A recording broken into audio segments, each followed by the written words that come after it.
Parshas Mishpatim. This week's Parsha, we have a fairly famous line that shows up a few times in the Gemara, which is Acharei Rabim Lahatos, that we follow the majority. This is something that the Gemara talks about, the Gemara Bava Metzia, elsewhere. And if we look at the verse, we'll see that it gets a little complicated. The pasuk reads, this is Chaf Gimel Beis, that's 23:2, reads as follows: Lo sihiyeh acharei rabim l'ra'os. Don't be after the majority for bad. We're going to figure out what exactly that means. V'lo saneh al riv lintos acharei rabim lahatos. And do not answer, don't give witness, don't respond. That's another question about what sa'aneh means. On a dispute to go after the majority. And this is the same verse that says that the Gemara in Bava Metzia and elsewhere says Acharei Rabim Lahatos, that we're supposed to follow the majority. And here it appears that we're not supposed to follow the majority. Lo sihiyeh Acharei Rabim L'ra'os. Don't follow the majority for bad. We only follow the majority for good. What does this verse mean? So Rashi says, Acharei Rabim Lahatos. Excuse me.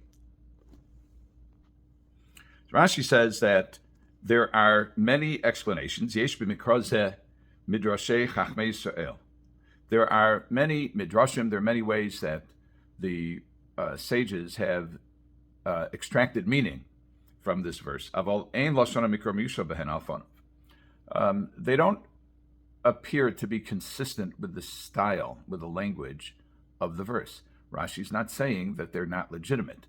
What he is saying is that if you're coming to understand the verse as it's written in the context for the meaning on a simple level, on a pshat level, on a simple level, which is Rashi on several occasions says that he's only coming to explain the pshat, the simple explanation. So then it requires more depth and perhaps a different approach. So first he says l'ra'os. What does l'ra'os mean? Again, in context, lo sihiyeh acharei rabim l'ra'os. Don't follow the majority for bad. What does that mean? It doesn't mean that the majority doesn't rule. But according to the Gemara, cited by Rashi, it means that a simple majority doesn't control. And l'ra'os means in a capital, in a trial of a capital crime. In other words, one where the consequence could be that the defendant is put to death as a result of the ruling of the Beis Din, of the rabbinic court.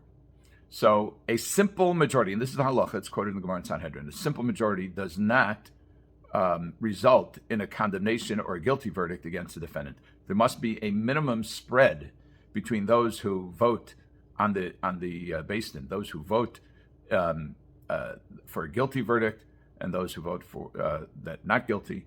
There has to be a majority of at least two, and that's not the case to clear the defendant. That majority of one is sufficient. Also, in monetary disputes, dinei momenos, then a majority of one goes either way, and that's fine. That's not called l'ra'os because l'ra'os means there's one person and it could be bad for him. It could be really bad for him. And dinei momenos, in a monetary dispute, so one person's loss is the other person's win. So objectively, it isn't bad consequences to the Balei Din. It just depends on which side wins. Okay. Now, the other principle that's derived from comes in the second part of the verse. The second part says, V'lo sa'aneh al riv lintos acharei rabim lahatos. This is another prohibition, another exhortation. There's some question about what it is, but it's talking about using the majority or a person of stature on the Beis Din as a proxy for your own opinion. So the various Mefarshim have various takes on this, but what they say either that if somebody is on the Beis Din, he shouldn't simply say, well, everybody else agrees, everybody else, the majority of the court is of a certain opinion, so I'll just join the majority. There are many Mefarshim say that you can't submit yourself to the majority while you're evaluating the merits of the case. And also, you can't submit to the most knowledgeable. The word riv here, Reish Yud Beis, typically written Resh Yud Beis, is written without the Yud. Now, Riv means a dispute. Kiya Riv Bein Anashim, when there's a dispute between people. But here it says Al Riv without the Yud, and without any vowelization that could be read to be Rav, which means Lo Saneh Al Rav Lintos. One should not rely on the person of great stature and his opinion in determining his own opinion. Rather, everyone must think for himself. The Chinuch says this, the Sefer Hachinuch says it, others say it. And the icing on the cake is that the Gemara says, for this one point, the Gemara says that in Dinei Nefashos, in evaluating capital crimes, you must not start with a person of the greatest stature, but rather we start from the sidelines. What's on the sidelines? Well, based in that a court that would determine the guilt or innocence of an individual who's charged with a capital crime must consist of at least 23 members. And the way they would sit is that the elders and the ones of great stature would sit in front, and then the people of lesser stature, younger people, would be on the side. Start on the side. Start with the perhaps least influential of the members. Why? Because all opinions have to be heard. Because we don't want the rookie, the person of low stature, to say, oh, well, okay, if the Gadol Ador, if the greatest man, the smartest man in the room says X, I'm going to say X. If he says guilty, I'm going to say guilty. And the Torah says, no, you have to give your own independent opinion. And according to the Chinuch, you cannot rule if you don't come to a conclusion based on your own understanding, or you can't vote on the ruling. And likewise, the Sefer Hachinuch says that it is obligatory for the Dayan to not only vote, but also to express his svara, to express the rationale for why he's voting the way he's voting. So there's an emphasis here. The Torah emphasizes the need for integrity in the process. And integrity in the process means that the court cannot simply be a rubber stamp. It may end up with a overwhelming majority one way or the other, but it can't be a rubber stamp. People can't simply say, oh, well, if the big man says he's guilty, then I'll say he's guilty. Now, there's also a halacha that if the decision is unanimously against the defendant, then the defendant goes free. He's not guilty, because then there's a flaw in the process. The Chinuch points out that there is a difference in the process of evaluating and weighing the merits of the case during the proceeding, in contrast to how one conducts himself after the proceeding. During the proceeding, a person who's participating in the proceeding, one of the judges, is obligated to speak his mind truthfully.